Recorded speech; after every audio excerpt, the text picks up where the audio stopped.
Hello student, जो बच्चे अभी क्लास 12 पास आउट हैं और बीकॉम सेमेस्टर 1 में एडमिशन लेने का प्लान कर रहे हैं, तो अभी विनोबा विश्वविद्यालय ने अब अपने चांसलर पोर्टल को ओपन कर दिया है आपके एडमिशन के लिए। तो जो बच्चे विनोबा विश्वविद्यालय में एडमिशन लेना चाहते हैं, बीवीओ हजारीबाग में एडमिशन लेना चाहते हैं, ध्यान रखिएगा एडमिशन आपका कॉलेज में होगा, लेकिन वो कॉलेज कंट्रोल्ड होता है, संचालित होता है एक यूनिवर्सिटी से, और वो यूनिवर्सिटी है विनोबा भावे विश्वविद्यालय के अंडर। अगर आप अपना एडमिशन लेना चाहते हैं, 4 जिले के कॉलेजेस जो है वो बीवीयू के अंदर आते हैं, चाहे वो रामगढ़ हो, कोडरमा हो, चतरा हो, हजारीबाग हो, और गिरिडीह भी है। गिरिडीह का भी कंट्रोल अब सीधा बीवीयू के अंदर है। तो ये 5 जिले ऐसे हैं जहाँ के बच्चे अगर एडमिशन लेना चाहते हैं तो उनको अपने कॉलेजेज में एडमिशन लेने से पहले चांसलर पोर्टल में ऑनलाइन अप्लाई करना पड़ता है। और मैं आपको बता दूं, चांसलर पोर्टल का डेट आ चुका है। आप समय पर अपना अप्लाई करें, नहीं तो एडमिशन नहीं होगा। विदाउट चांसलर पोर्टल में अप्लाई किए आपका एडमिशन नहीं होगा, क्योंकि चांसलर पोर्टल में अप्लाई करने का मतलब है आपने रजिस्ट्रेशन करा लिया।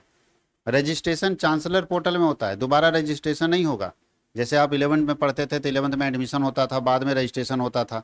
यहाँ ऐसा नहीं है, जो हो गया सो अभी ही हो गया। यानी चांसलर पोर्टल में आप रजिस्ट्रेशन करा रहे हैं, और आपको मालूम है कि अगर 11th में किसी का रजिस्ट्रेशन छूट जाता था तो उसका आगे काम नहीं होता था, चाहे उसके पापा शिक्षा मंत्री काहे नहीं होगा।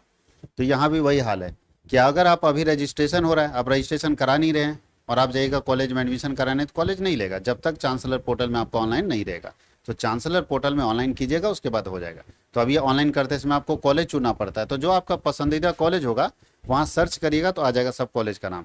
अगर किसी का नाम नहीं आ रहा है तो समझ जाओ वो कॉलेज अफिलिएटेड नहीं है, मान्यता प्राप्त नहीं, गलत कॉलेज में एडमिशन हो रहा है। तो चुन लेना कि मावरा हम जो कॉलेज में एडमिशन ले जा रहे हैं उसका नाम बीवीओ हजारीबाग के वेबसाइट में है कि नहीं है। वो अपने आप आ जाएगा, सर्चिंग में नाम लिखिएगा, सर्चिंग में आ जाएगा। तो वहाँ पे एडमिशन आप लेने के लिए अप्लाई कर दीजिएगा। जब क्रॉस लिस्ट आएगा, चेक लिस्ट आएगा, जिसको मेरिट लिस्ट बोलते हैं, उसमें आपका नाम आएगा, तो नाम के बगल में कॉलेज का नाम भी लिखा रहेगा कि आपको किस कॉलेज में एडमिशन के लिए अलाउड किया गया। मान लीजिए हम अप्लाई किए बड़ा कॉलेज और वहाँ मेरा परसेंटेज कम था, तो वहाँ मेरा एडमिशन नहीं होगा, तो हमको दूसरा कॉलेज में भेज दिया गया। तो जहाँ भेजा गया वहीं एडमिशन लेना होगा, तुम्हारे कहने से एडमिशन नहीं होगा। बात समझ में आ रहा है कि नहीं। अब हम बहुत टॉप कॉलेज चुने, लेकिन वहाँ मेरे से पहले इंग्लिश ऑनर्स हमारा था, मेरे से पहले सब बच्चा मेरे से ज़्यादा नंबर लाया था, वो लोग का एडमिशन हो गया, हम पीछे छटक गए। तो हमको दूसरा कॉलेज दे देगा कि आपको इसमें एडमिशन लेना है तो ले लीजिए। यानी हमको दूसरा हो सकता है कि अगर बड़े शहरों में जितने बड़े अच्छे कॉलेज हैं उसमें एडमिशन ना हो मेरा कम नंबर आने के कारण, तो गांव तरफ भेज देगा, जाओ उसमें कराओ। 4 को कॉलेज दे देगा, चारों में तुमको जहाँ कराना करा लो। समझ में आया कि नहीं। तो मेरिट के आधार पर आपका एडमिशन होता है, यही प्रोसेस है पूरा एडमिशन का। 11-12 से थोड़ा अलग एडमिशन प्रोसेस है, तो ध्यान रखिएगा इस बात का। अब चलिए हम लोग स्टार्ट करें। हम लोग जो है सेमेस्टर 1 बीकॉम सेमेस्टर 1 के लिए, या बीए सेमेस्टर 1 के लिए, या बीएससी सेमेस्टर 1 के लिए जो बच्चे अभी पढ़ रहे हैं या जो अभी एडमिशन ले रहे हैं 26-30 के सेशन में, उनका सिलेबस क्या है। हम लोग सिलेबस डिस्कशन का एक सीरीज स्टार्ट किए, जिसमें आर्ट्स, साइंस और कॉमर्स के बच्चों के लिए मैं आपको बता दूं कि 2 ही पेपर है जो अलग अलग पेपर है। जैसे आर्ट्स के बच्चे को 2 पेपर अलग पढ़ना है, साइंस को 2 पेपर अलग पढ़ना है, और कॉमर्स को 2 पेपर अलग पढ़ना है। टोटल 5-7 सब्जेक्ट है। टोटल कितने सब्जेक्ट है? 7 सब्जेक्ट है बाबू, और 7 में से केवल 2 पेपर अलग अलग है, बाकी 5 पेपर जो है वो कॉमन पेपर है। कॉमन मतलब, कॉमन पेपर का मतलब है सबको पढ़ना है। आर्ट्स का बच्चा है, जैसे आईकेएस पेपर सबको पढ़ना है, कंपलसरी पेपर है, चाहे वो आर्ट्स वाला है, साइंस वाला है, कॉमर्स, सब पढ़ेगा आईकेएस। तो ये कंपलसरी पेपर है। सिर्फ 2 पेपर अलग अलग रहता है, जिसको बोलते हैं मेजर पेपर और माइनर पेपर। ये दोनों अलग अलग रहेगा। जैसे आर्ट्स का अपना मेजर अपना माइनर होगा। अब आर्ट्स में पॉलिटिकल साइंस है, हिस्ट्री है, ज्योग्राफी है, सोशोलॉजी है, साइकोलॉजी है, सबका अपना मेजर माइनर होगा। अगर साइंस में देखें तो फिजिक्स है, केमिस्ट्री है, मैथ्स है, बायो है, ये सब का अपना मेजर माइनर होगा। कॉमर्स में तो कॉमर्स ही रहता है। ये मेजर माइनर अलग, लेकिन 5 सब्जेक्ट कॉमन पेपर है, और पांचों सब्जेक्ट का सिलेबस हम डिस्कस कर रहे हैं। उसमें से आज हम लोग डिस्कस करने जा रहे हैं, इसको बोलते हैं हम लोग आईकेएस पेपर। क्या बोलते हैं? IKS, Indian knowledge system. इसका फुल फॉर्म यहाँ लिखा है, इंडियन नॉलेज सिस्टम। ध्यान रखिएगा, आईकेएस का 2 पेपर पढ़ना होगा, जिसमें से पेपर 1 अभी आप सेमेस्टर 1 में पढ़ेंगे, और इसी का पेपर 2 पढ़ेंगे सेमेस्टर 2 में। पेपर 2 पढ़ेंगे सेमेस्टर 2 में, और पेपर 1 पढ़ेंगे सेमेस्टर 1 में। तो सेमेस्टर 1 में आपको आईकेएस पढ़ना है। ध्यान रखिएगा, इंडियन नॉलेज सिस्टम क्या पढ़ना है, इसमें कितना नंबर का एग्जाम होगा, ठीक है, इसका इंटरनल एग्जाम होगा कि नहीं होगा, तो ध्यान रखना, एक एक करके बताते हैं। Indian knowledge system compulsory subject है, चाहे वो बच्चा आर्ट्स का हो, चाहे वो बच्चा कॉमर्स का हो, चाहे वो बच्चा साइंस का हो, सबको पढ़ना पड़ेगा। सारे बच्चों को आईकेएस पढ़ना पड़ेगा। अब ये कंपलसरी सब्जेक्ट है, तो सवाल एक, सर इसका एग्जाम कितने नंबर का होगा, तो मैं आपको बता दूं, यहाँ क्रेडिट में 2 दिया हुआ है। एक क्रेडिट जब लिखा रहता है तो 25 नंबर को डिनोट करता है, तो 2 क्रेडिट कितना नंबर आएगा? 50। तो इसका ये पेपर 50 नंबर का है। 50 नंबर का ये पेपर है, 100 नंबर का परीक्षा नहीं है, 50 नंबर का। तो 50 नंबर का जो पेपर होता है उसका परीक्षा 1.5 घंटे का होता है। कितने घंटे का होता है? 1.5 घंटा। देखो यहाँ लिखा है, हाँ 30 लिख दिया। अच्छा, अवधि लिखा है कितना देर में सिलेबस कंप्लीट होगा, तो 30 घंटे के क्लास में सिलेबस कंप्लीट होगा। लेकिन इसका एग्जाम कितने घंटे का होगा? कितना का होगा? 1.5 घंटा। ऐसे नहीं लिखते हो तो ऐसे लिख दो। 1.5 घंटे का एग्जाम होने वाला है। कितना? 1.5 घंटा। एग्जाम दो तरह का होता है।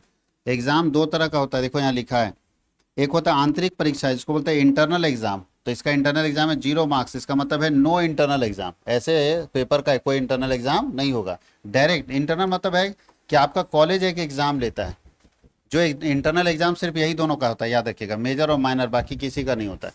मेजर माइनर छोड़ के बाकी किसी पेपर का इंटरनल एग्जाम नहीं होता है, याद रखिएगा। तो मेजर माइनर का होगा, क्योंकि 100 नंबर का मेजर माइनर है, और 100 में से 25 नंबर का इसका इंटरनल एग्जाम होगा, और 75 नंबर का एक्सटर्नल एग्जाम होगा।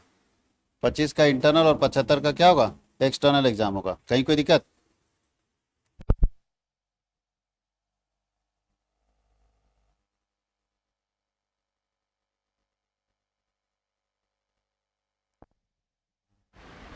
यहाँ तक कोई दिक्कत है मेजर माइनर में, इंटरनल और एक्सटर्नल का? तो अभी हम लोग यहाँ बात कर रहे हैं कि अब आईकेएस जो पेपर है उसमें कोई इंटरनल एग्जाम नहीं होगा, सिर्फ एक्सटर्नल एग्जाम होगा। और एक्सटर्नल एग्जाम कितने नंबर का होगा? 50 नंबर का। सवाल है सर एग्जाम का पैटर्न क्या है? उससे पहले ये मन में सवाल आ रहा है, पास होने के लिए कितना चाहिए?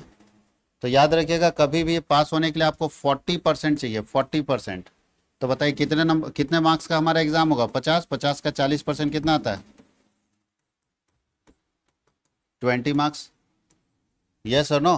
तो 20 मार्क्स हमको पास होने के लिए चाहिए। इसमें 20 नंबर आपको लाना है पास होने के लिए, चाहे जैसे भी 20 नंबर आएगा पास हो जाएंगे। एग्जाम पैटर्न क्या होगा? कैसे एग्जाम देंगे, किस तरह से क्वेश्चन पूछा जाएगा? तो एग्जाम पैटर्न में याद रखिएगा, क्वेश्चन दो ग्रुप में रहता है। पहला रहता है ग्रुप ए, और दूसरा रहता है group B. Group A compulsory group है। मतलब कंपलसरी का ग्रुप का मतलब है कि इसमें जितने क्वेश्चन दिए रहेंगे वो आपको किसी हालत में वो पढ़ना ही पड़ेगा। जितने क्वेश्चन दिए रहेंगे उसको किसी हालत में अटेम्प्ट करना ही पड़ेगा एग्जाम में, समझ गए? जो भी क्वेश्चन दिए रहेंगे उसको किसी भी हालत में अटेम्प्ट करना पड़ेगा, यानी कंपलसरी ग्रुप है। ग्रुप बी ऑप्शनल ग्रुप है। ऑप्शनल का मतलब है यहाँ चॉइस दिया रहेगा। तो यहाँ क्या रहेगा, एक क्वेश्चन नंबर 1 जो रहेगा उसमें से 5 क्वेश्चन दिए होंगे, एक क्वेश्चन 1 मार्क्स का होगा, तो इस हिसाब से 5 मार्क्स का होगा। कंपलसरी ग्रुप में क्वेश्चन नंबर 1 लिखा रहेगा, उसके अंदर छोटा छोटा ABCD करके 5 क्वेश्चन दिए रहेंगे, एक एक नंबर के, तो 5 नंबर हो गया। सेकेंड ग्रुप बस हो गया, कंपलसरी ग्रुप खत्म। सेकेंड ग्रुप में क्वेश्चन आस्क, कितना क्वेश्चन पूछेगा? सेकेंड ग्रुप में क्वेश्चन पूछेगा आपको 5। कितना क्वेश्चन पूछेगा? 5, जिसमें से आंसर करना है 5 में से कोई भी 3 का आंसर करना है। 5 में से कोई भी 3 का आंसर करना है। एक क्वेश्चन 15 नंबर का होगा, उस हिसाब से 45 मार्क्स हो गया। तो 45 मार्क्स है और 5 मार्क्स है, कितना हो गया? 50 मार्क्स। क्लियर? यही है हमारा 50 मार्क्स का। ध्यान रखिएगा यहाँ चॉइस है कि नहीं। 5 में से 2 क्वेश्चन जो आपको नहीं आता आप इग्नोर कर सकते हैं। 5 में से 2 क्वेश्चन जो भी आपको नहीं आता आप उसको क्या कर सकते हैं? इग्नोर कर सकते हैं। तो 5 क्वेश्चन में से कितने क्वेश्चन अटेम्प्ट करने हैं? 3 क्वेश्चन। एक क्वेश्चन कितने मार्क्स का आएगा? 15 मार्क्स का। तो ये हो गया आपका लॉन्ग, और ये हो गया शॉर्ट। 2 ही क्वेश्चन पूछता है। ये है एग्जाम पैटर्न, देख लीजिए अच्छे से। एग्जाम पैटर्न बता दिए, पासिंग परसेंटेज बता दिए, इंटरनल एग्जाम होगा कि नहीं होगा, एक्सटर्नल एग्जाम, पूरा कंप्लीट इस पेपर का समझ में आ गया कॉन्सेप्ट। अंदर सिलेबस क्या है वो आपको कभी नहीं समझ में आएगा, जब तक पढ़ेंगे नहीं समझ में आ जाएगा सिलेबस। कौन कौन चैप्टर दिया वो आप कभी जीवन में पढ़े नहीं, तो चैप्टर नहीं ध्यान रखिए, लेकिन ये समझिए कि पेपर का नाम क्या है। पेपर कॉमन पेपर है, ये पेपर सबको पढ़ना है, आर्ट साइंस कॉमर्स सबको पढ़ना है। एग्जाम पैटर्न क्या होगा, क्योंकि एग्जाम पैटर्न आप नहीं जानेंगे तो आप अपनी तैयारी नहीं कर सकते। आपको तैयारी 2 एंगल में करना है, एक शॉर्ट में भी और एक long question. Long question 15 number का मतलब समझते हैं, कम से कम 4-5 पेज लिखना होगा। एक क्वेश्चन का आंसर कितना लिखना होगा? 4 से 5 पेज आपको लिखना होगा, नहीं तो मार्क्स नहीं मिलने वाला। आप पास होना बहुत मुश्किल हो जाता है। सबका पास होने का तरीका अलग अलग है, पासिंग परसेंटेज अलग अलग है। 20 नंबर आपको पास, मतलब किसी हालत में 40% मार्क्स लाना है, जबकि 11-12 में आप 33% में पास होते थे, यहाँ 40% लाना ही लाना है। तो जितने नंबर का एग्जाम लिखेंगे उसका 40% लाना है। कोई दिक्कत किसी को? ये पूरा एग्जाम पैटर्न है और ये पूरा सिस्टम बना हुआ है, इसी से आप लोगों को पढ़ना है। आईकेएस इंडियन नॉलेज सिस्टम में पढ़ना क्या। अब हम लोग इसके सिलेबस के अंदर को देखते हैं। यहाँ तक कंप्लीट हुआ कॉन्सेप्ट। अब चले आगे, थोड़ा इसको हटा देते हैं। पढ़ना क्या इंडियन नॉलेज सिस्टम है। इंडियन नॉलेज सिस्टम में जब से ये दुनिया बनी है और दुनिया में भारत देश आया है, तब से लेके अभी तक का ज्ञान का पद्धति क्या है, कैसे नॉलेज सिस्टम हमारे यहाँ डेवलप हुआ, वो सब चीज़ हम लोगों को पढ़ना है। कहाँ से ज्ञान आया है, ये शिक्षा शब्द आया कहाँ से। दुनिया में लोग पढ़ते नहीं थे, सबसे पहले इंडिया ही लोगों को पढ़ना समझाया सिखाया। तो ये दुनिया में कहीं किसी देश में लोग स्टडी नहीं करते थे। स्टडी का महत्व जो है वो भारत समझाया। भारत का से अगर 5,000 10,000 साल पहले चले जाएं तो भारत में एजुकेशन सिस्टम जबरदस्त है। बताइए, आज दुनिया के बड़े बड़े यूनिवर्सिटी को हम अच्छा मानते हैं, लेकिन याद रखिए कि दुनिया का सबसे पहला यूनिवर्सिटी भारत में ही था। क्या नाम था? तक्षशिला यूनिवर्सिटी। बाद में नालंदा यूनिवर्सिटी आ गया। तो ये जो यूनिवर्सिटी थे जहां दुनिया के कितने सारे देश के एक्सपर्ट बड़े बड़े लोग आते थे पढ़ने के लिए, आज बर्बाद हो गया ये। लेकिन हमारी एजुकेशन सिस्टम, हमारा नॉलेज सिस्टम जबरदस्त रहा है शुरू से। तो वही हम लोगों को पढ़ना है, इंडियन नॉलेज सिस्टम। मतलब तक्षशिला से लेके नालंदा तक, उसके बाद क्या कंसेप्ट था, किस तरह की पढ़ाई उस समय होती थी, कैसे लोग पढ़ते थे, ये सारे सिस्टम के बारे में हम लोगों को पढ़ना है आईकेएस के अंदर। बहुत ज़बरदस्त है। आपको अपने देश के सिस्टम के बारे में ही पता नहीं कि हमारे देश में एजुकेशन सिस्टम कैसा रहा है। हमारा जो पौराणिक इतिहास रहा है, पुराने समय का जो इतिहास रहा है नॉलेज सिस्टम का, ज्ञान पद्धति का, वो क्या है, आज के बच्चों में ये समझ नहीं है। इसलिए आपके सिलेबस में डाला गया कि आप पहले अपने देश के बारे में जानो कि आपके देश में कैसी एजुकेशन सिस्टम पहले थी और क्या सिस्टम था। मतलब दुनिया जब किसी चीज़ को नहीं जानता था तब हम लोग बता देते थे। आप देखिएगा, कोई भी अगर पुराने समय की बात करेंगे तो दुनिया जब कुछ नहीं जानती है तब हम लोग बता देते हैं। उस समय हमारा सिस्टम कैसा रहा होगा कि जब दुनिया के पास कोई इक्विपमेंट नहीं था तब हम लोग बता देते थे कि कहाँ पे क्या होगा। आज दुनिया के पास इक्विपमेंट है तब दुनिया बता रही है। लेकिन सोचिए तो, दुनिया के पास जब कुछ नहीं था तो हमारे शास्त्र में क्या लिखा था, हमारे शास्त्रों में क्या लिखा है बताइए। जितने ग्रह है, ग्रह नक्षत्र के बारे में हमारे शास्त्र में उस जमाने में लिखा। अब ना लोग बोलता है कि 9 ग्रह हैं, आज बोलता है ना। ग्रह हम लोग पहले से चलते आ रहे हैं, लेकिन आज बताओ सब बोलता है कि नहीं, मंगल है, सोम है, शुक्र है, शनि है। ये आज लोग बोल रहा है कि अंतरिक्ष में ये है, लेकिन हमारे तो शास्त्रों में कब से ग्रह लिखा हुआ है। इसका मतलब हमारी शिक्षा पद्धति बहुत स्ट्रांग रही थी, लेकिन कुछ लोगों ने आके उस शिक्षा पद्धति को समाप्त किया, जिसमें मैकेले का नाम सबसे ज़्यादा आता है। भारत में मैकेले ने अपनी शिक्षा पद्धति लगा दी अंग्रेजों के समय में और पूरा सिस्टम को ख़राब कर दिया।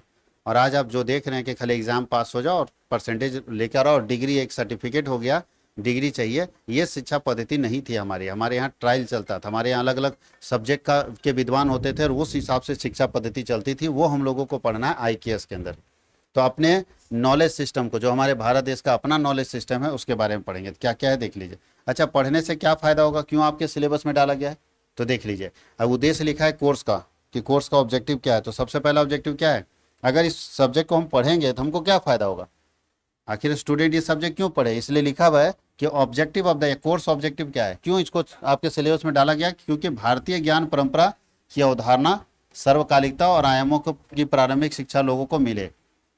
भारतीय प्राचीन शास्त्रों के बारे में, ग्रंथों के बारे में जानकारी देना। भारत में गणित, खगोल विज्ञान, चिकित्सा, व्याकरण, अर्थशास्त्र, योग के क्षेत्र में भारतीय दर्शन और भारत के योगदान के बारे में पढ़ेंगे। सांस्कृतिक चेतना का विकास पढ़ेंगे, हालांकि इसको इंग्लिश में भी पढ़ाएंगे, ये हिंदी में सिलेबस दे दिया, कोई बात नहीं। अंतः विषयक ज्ञान परंपरा के बारे में सिखाएंगे। भारतीय वैज्ञानिक और दार्शनिक दृष्टिकोण के बारे में सिखाएंगे और समकालीन संदर्भों में प्राचीन भारतीय ज्ञान परंपरा के उपयोगिता और अनुप्रयोगों के बारे में समझेंगे। क्या क्या पढ़ना है तो चलिए देखिए। इसमें यूनिट 1 के अंदर हम लोगों को पढ़ना है भारतीय ज्ञान परंपरा, मूल तत्व और दृष्टि, जिसके अंदर हम ये सारे टॉपिक पढ़ने वाले कि किस तरह से भारतीय ज्ञान परंपरा होता था, भारत भाव क्या था, किस तरह से यहाँ ज्ञान दिया जाता था, शास्त्र कैसे लिखे गए, लोगों को क्या सिखाया जाता था, हर तरह की शिक्षा होती थी। अब वो शिक्षा है कहाँ। गायन की अपनी शिक्षा, जो गाने वाले लोग थे वो अपनी शिक्षा लेते थे। संगीत शिक्षा होती थी, अब संगीत शिक्षा है कहाँ। म्यूजिक सब खत्म हो गया, इसलिए अच्छे अच्छे लोग बन नहीं पा रहे हैं। बस एक वो रटन विद्या वाला है कि ये सब सब्जेक्ट पढ़िए और यही से नौकरी मिलेगी, लेकिन जो हमारा बेसिक चीज़ था वो गायब हो गया। हमारे यहाँ शस्त्र की शिक्षा गायब हो गई। नगरीय, शहरी और बताओ अरण्यक समाज कैसा रहेगा, उस तरह की शिक्षा दी जाती थी। सब हम लोग पढ़ेंगे जबरदस्त तरीके से। फिर हम लोग पढ़ेंगे षड दर्शन, हमारे यहाँ चला, जिसमें संख्या के बारे में, योग के बारे में। बताइए पहली बार ऐड कौन बताए, जोड़ने का सिस्टम कौन लाया। आप जोड़ना सीखते हैं ना, 2 संख्या को घटाना सीखते हैं ना, कहाँ से आया ये सब। दुनिया का कौन आदमी है जो जोड़ने का नियम बनाया है। फादर ऑफ एडिशन किसको बोल दोगे। ये सब आप देखोगे जब यहाँ पढ़ोगे तो। मीमांसा है, वेदांत है, वैष्णिक है, बहुत सारा चीज़ है जिसको समझोगे तो समझ में आएगा। आपको ये चीज़ मालूम है कि भारत का एक व्यक्ति 0 दिया है, ये सुनो, तो जीरो खोजा कैसे? अरे उससे पहले संख्या पद्धति थी कि नहीं? उससे पहले नंबर सिस्टम था जीरो खोजने से पहले, या पहले जीरो आया बाद में एक दो आया? पहले आया एक दो, याद रखिएगा। क्या आया? पाँच छः सब, शुरू में पाँच ही तक आया था, शुरू में पाँच ही तक संख्या था। जब संख्या पद्धति नहीं था तो लोग ऐसे लिखता थे, एक दो तीन। अभी भी अनपढ़ आदमी को बोलोगे तो ऐसे लिखेगा। ये नहीं कि एक दो तीन चार पाँच, नहीं, वो सिस्टम अब बाद में आया है सब, ये ऐसे चलता था। अब सोचिए अगर 100 लिखना है तो कितना लाइन खींचेगा? परेशान हो जाएगा कि नहीं? तब सिस्टम लाया और 1 से लेके 5 तक लाया, लेकिन फिर बाद में आया 8 6 से लेके 9 तक, लेकिन उसके बाद रुक गया, आगे कैसे बढ़े? तो सोचो, अगर आगे जीरो नहीं आता तो आगे बढ़ जाता संख्या। आप बताइए आगे कैसे बढ़ता? तो जीरो ही तो सबसे इंपॉर्टेंट चीज़ है। जीरो आया तो फिर वन को जीरो के साथ जोड़ दिया लोग, तो 10 हो गया इसके आगे। इस तरह से नंबर सिस्टम आया। और नंबर सिस्टम, बताइए नंबर सिस्टम आगे बढ़ने के में सबसे इंपॉर्टेंट योगदान किसका है? आप बोल सकते हैं आर्यभट्ट का। जीरो वो नहीं देते तो आगे बढ़ता ही नहीं बात। तो हम लोग सब पढ़ेंगे यहाँ पे। देखिए यहाँ हम लोग पढ़ेंगे शैव परंपरा के बारे में, शाक्त परंपरा के बारे में, वैष्णव परंपरा के बारे में, गणपत्य और आदित्य परंपरा के बारे में। यहाँ हम लोग पढ़ेंगे चार्वक के बारे में, आजीवक के बारे में, गौशालक के बारे में, बौद्ध के बारे में, जैन के बारे में, उसको ब्राह्मण अरण्यक उपनिषद के बारे में, वेदांत शिक्षा कल्प के बारे में, यहाँ ज्योतिष विद्या सब कुछ पढ़ेंगे सब। उपवेद के बारे में, पुराण के बारे में, उप पुराण के बारे में, अति पुराण के बारे में, षड दर्शन के बारे में पूरा कंप्लीट हमको पढ़ना है। साहित्य, जैन धर्म का, बौद्ध धर्म का आगमन कैसे हुआ था, उसके बाद हम लोगों को पढ़ना है। देखिए इधर भारतीय ग्राम ग्राम परंपरा में कितनी विधाएं हैं? 4 विधा, 18 विधा, 32 विधा, 64 कला है, 518 अवंतर कलाएं हैं, 16 विज्ञान है, 16 तरह का साइंस है। हम लोग यहाँ खाली फिजिक्स, केमिस्ट्री, मैथ, बायो चारे को जान में करते हैं, जबकि 16 तरह का साइंस पढ़ाया जाता था पहले। हम लोग कितना जानते हैं अभी बताइए? अभी साइंस में 4 ब्रांच जानते हैं, फिजिक्स, केमिस्ट्री, मैथ और बायो, और 16 तरह का साइंस था, 64 तरह का टेक्नोलॉजी था। सोचिए आज इतना टेक्नोलॉजी डेवलप हो जाने के बाद भी, क्या लगता है पुराने जमाने में कौन आदमी दिमाग लगाया होगा कि नीचे जमीन के नीचे पानी है उसको निकालना है? कौन पहली बार दिमाग लगाया होगा बताइए? अगर, क्योंकि रस्सी है, और रस्सी, अच्छा रस्सी भी आपके पास है, फिर भी देखो कितना अच्छा सिस्टम बनाया कि वो क्या किया, चक्के टाइप का गोल लकड़ी का काट के बना दिया, उसको खिंचवाता था। क्या ये सिस्टम था? कौन लाया इसको? अपने आप लोग दिमाग लगाया होगा, या इसको जो पढ़ा लिखा व्यक्ति था वो पढ़ा? तो ये टेक्नोलॉजी उस समय यूज होता था। ये नहीं कि मोबाइल फोन नहीं था, लेकिन जो था लकड़ी था, तो लकड़ी का टेक्नोलॉजी यूज होता था, लोग इस्तेमाल करते थे। तो 64 तरह की टेक्नोलॉजी थी जिसमें ये सब चीज़ सिखाया जाता था। ठीक है, खगोल विज्ञान के बारे में, जमीन के नीचे कुछ है, किसको कैसे पता चला उस जमाने में? किसके नीचे भी कुछ है? कि जब साइंस आया तभी पता चला? लेटेस्ट टेक्नोलॉजी आया तभी पता चला, या पहले से पता चला? कैसे पता चला? ये सारा चीज़ यहाँ पे पढ़ेंगे। ठीक है, धातु विज्ञान के बाद देखो शल्य चिकित्सक, वहाँ भी शल्य चिकित्सा होता, 2 तरह का चिकित्सा होता था वहाँ पे। अगर चोट लगा हल्का फुल्का तो ऊपर से लेप लगा के ठीक कर दिया घाव को। और शैली भी होता था, ऑपरेशन जिसको बोलते हैं। कोशिश किया जाता था कि ऑपरेशन ना करे शरीर का, क्योंकि शरीर में जो ऊपर वाला बना के भेजा है, नेचर बना के भेजा है हम लोगों को, उसके साथ छेड़छाड़ करना ठीक नहीं है। और अभी हर आदमी बीमार क्यों पड़ रहा है? एक बार इलाज हो जाता तो बीमारे रहता है, कमज़ोर होता है उसका शरीर, क्योंकि जो ओरिजिनल चीज़ आपके अंदर था उसको हटा के एक्स्ट्रा चीज़ लगाया गया, तो कभी भी आप सक्सेस नहीं कर पाएंगे। ये शल्य चिकित्सा होता था उस समय। तो हम लोग पढ़ेंगे कौन शल्य चिकित्सा, देखिए ना, पशु चिकित्सा होता था, वो भी सिखाया जाता था। जानवर की चिकित्सा आप कैसे करेंगे, लोगों की चिकित्सा कैसे करेंगे, ठीक है, तो ये सारा चीज आपको सिखाया जाता था। पौधों की चिकित्सा, पौधों की चिकित्सा भी सिखाई जाती थी। उसके बाद आपको पढ़ना था भारत में गायन शास्त्र के बारे में, वादन शास्त्र। बताओ, गाने का शास्त्र होता था, लोग सीखता था, बजाने वाले शास्त्र सीखता था बहुत। आजकल कहाँ बजाने वाले लोग हैं, वह प्रोफेशनल हो गए सब। नृत्य शास्त्रिता, काव्य शास्त्र, नाट्य शास्त्र, ये सब परंपराएं थी जो लोग सीखता था। उसके बाद आपको कृषि सीखता था, पशुपालन, वाणिज्य, उद्योग, ये सब सीखा जाता था। दंड नीति, अर्थशास्त्र, राजतंत्र, राज्यशास्त्र, दंड नीति, नीति शास्त्र, प्रबंधन, ये सब चीज सीखा जाता था पहले। अभी ये सब सीखने का प्रोफेशनल हो गया। प्रबंधन को सीखने के लिए एमबीए का कोर्स बना दिया, लेकिन इथिक्स के लिए कोई कोर्स नहीं है, जिसके कारण इतना भ्रष्टाचार आ रहा है। अगर इथिक्स का कोर्स, नीति शास्त्र बता दिया जाए कि नीति क्या कहता है। पुराने जमाने का राजा महाराजा का कोई फिल्म वगैरह देखे होंगे तो देखिएगा, राजा क्या करता है, पूछता है सामने वाले से, अपने ज्ञानी व्यक्ति से। पंडित रहता था उसके बगल में बैठा हुआ जो बहुत ज्ञानी व्यक्ति होता था, उससे पूछता था कि शास्त्र क्या बोलता है ऐसे परिस्थिति में, क्या करना चाहिए इसके साथ। तो बोला जाता है कि नीति शास्त्र ये कहता है कि ये काम हमको करना चाहिए, फिर राजा वही काम करता था। तो ये सब आपको पढ़ा। योग विज्ञान बताया जाता था, परंपरा, पर्यावरण चिंतन बताया जाता था, कैसे आप अपने एनवायरनमेंट को बचाएंगे। सोचिए हमारे पूर्वज अगर पेड़ नहीं लगाए होते तब क्या होता? आज जो आप बढ़िया सा ऑक्सीजन ले रहे हैं इसलिए ले रहे हैं कि कोई जमाने में कोई लगा के गया है पेड़। आम खा रहे तो कोई तो लगा के गया। अगर उसको ये शिक्षा नहीं होती, पेड़ नहीं लगाता, क्या मतलब था? जैसे आप एक भी पेड़ आज तक जीवन में नहीं लगाए, तो आपके दादा परदादा क्यों लगाते? बोलते क्या जरूरत है हमको। तो हर आदमी अगर ऐसा ही सोचता तो क्या ये इन्वायरमेंट नजर आता? तो कोई तो पढ़ा लिखा था जो समझ पाया कि पेड़ लगाने से फायदा होगा, हमें नहीं होगा, आने वाले जनरेशन को होगा, तो कोई तो लगा के गया। हम लोग बताइए आज तक कितना पेड़ लगाए? एक भी नहीं, और लगाएंगे भी नहीं। तो इसका मतलब हम अपने फ्यूचर वाले के लिए, अपने आने वाले जनरेशन के लिए हम कुछ काम नहीं कर रहे हैं। तो हम पढ़े लिखे नहीं है, हमको पर्यावरण का ज्ञान ही नहीं है। पर्यावरण से क्या फायदा होगा हमको पता नहीं। अब सोचिए ना, पर्यावरण का क्या ज्ञान रहा था लोगों को, क्या किया दिमाग लगा के बताओ। जो ज्ञानी लोग था क्या किया? जो पर्यावरण के लिए, पेड़ की हम बात करते हैं, जो पेड़ हमारे लिए सबसे ज्यादा उपयोगी है उसको भगवान बना दिया।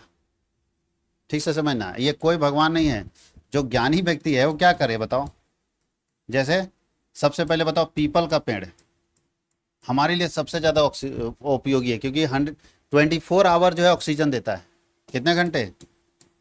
कोई पेड़ नहीं देता है 24 घंटे, लगभग पेड़ 12 घंटा देता है। ये 24 घंटे ऑक्सीजन कन्वर्ट करता है।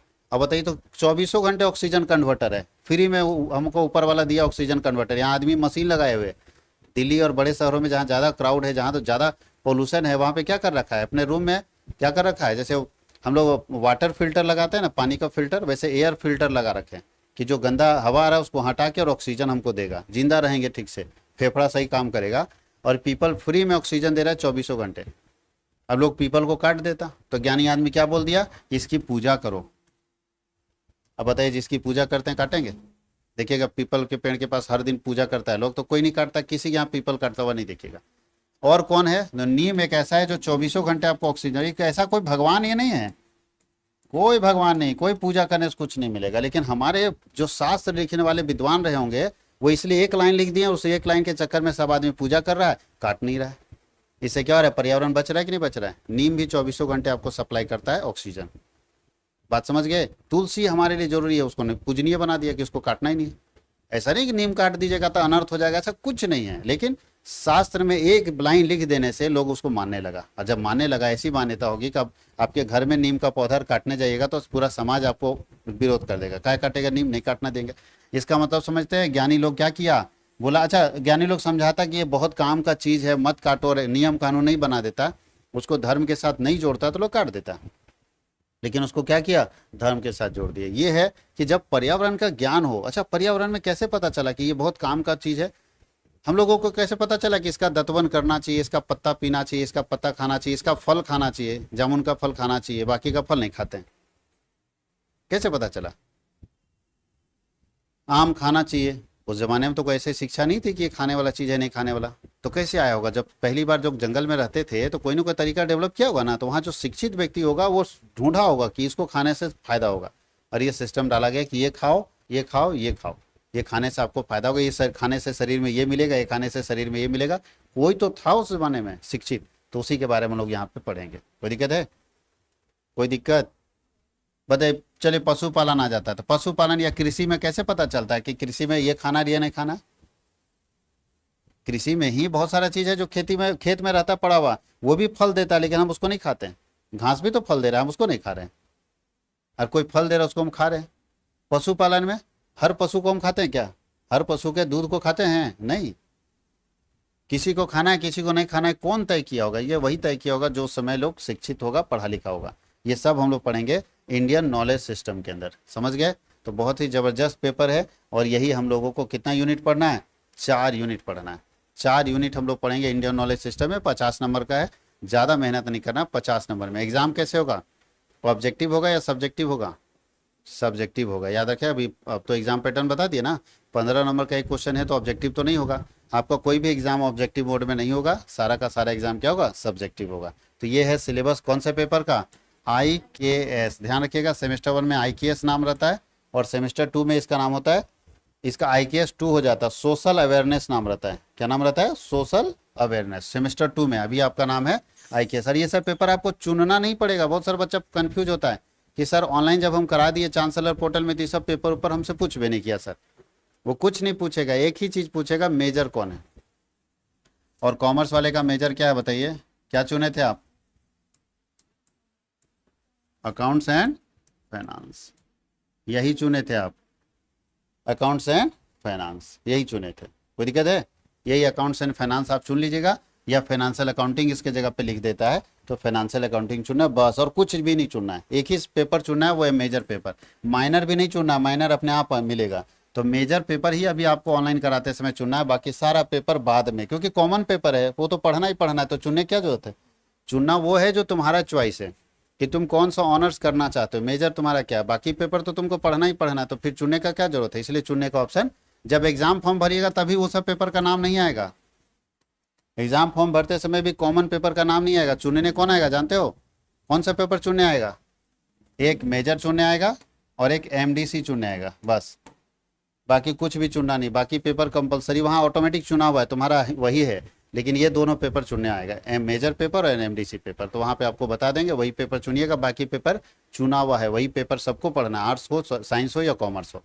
तो मिलते हैं हम लोग फिर अगले क्लास में एक नए सिलेबस के साथ, और वो सिलेबस होगा एमडीसी का। किसका सिलेबस होगा? एमडीसी का सिलेबस हम लोग डिस्कस करेंगे अगले क्लास में।